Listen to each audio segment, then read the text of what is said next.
The world is an ever-changing garden of possibilities. Each of us that call ourselves humans are merely grazing in its endless, self-rejuvenating bounty.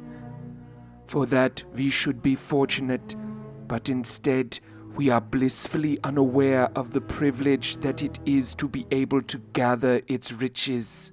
Onward we circle the infinite on a hovering oasis in the shadows.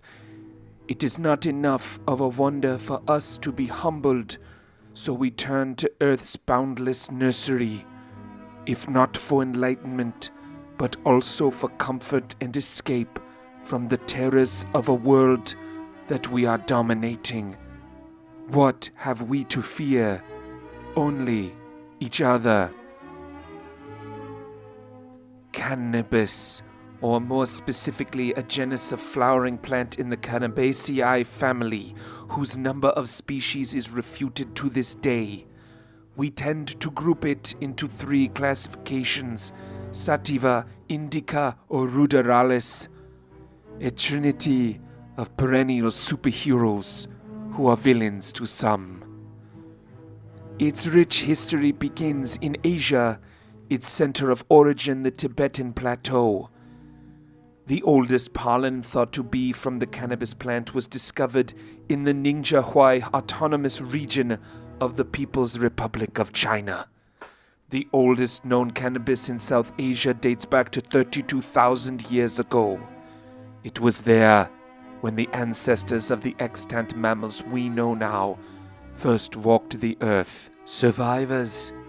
A mass extinction event that saw the rise of rhinoceroses, camels, and that which would become the masters of the plains, Equus fares cabalis, more commonly known today as the horse.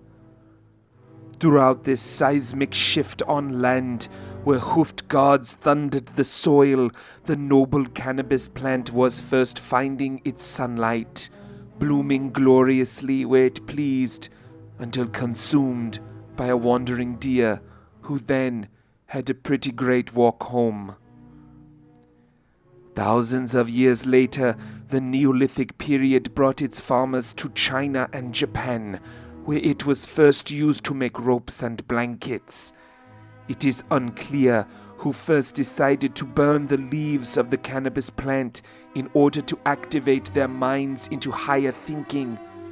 The oldest archaeological evidence was found in Roman kurgans dating back to 3500 BC, and scholars believe it was used in ceremonies as far back as the Proto-Indo-European tribes of the Pontic-Caspian steppe in the Age of Copper.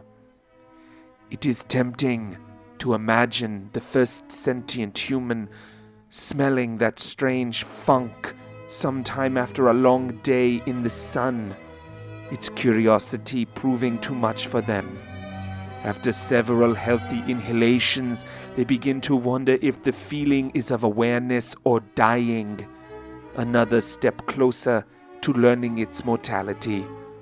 Running home to show its kin, and all of them getting snoochy, the craving for snacks overwhelming them into eating too much of their storage and crashing hard. Perhaps the greatest irony is that this major historical event occurred in a day wasted. Now, here, in our modern world, first introduced to America by the Spaniards in 1530, it has been criminalized, locked away by frightened governments like a hunchback in a tower, forever singing of its freedom to eyes of stone. Currently, both recreationally and medically legal in 18 states, leaving 32 states were indulging in its rich gifts, would put you in jail, much like that hunchback from the tales, knowing what it is like to be cannabis. Only the lords of time know what shall befall our green companion, but for now, let us remember its journey from walking with ancient beasts to chillin' half-smoked in the ashtray by the bedside hoping to be finished. May your munchies be satisfied. May you forget no roaches as you celebrate the great history between you and the earth as it spins into the infinite, uncertain future.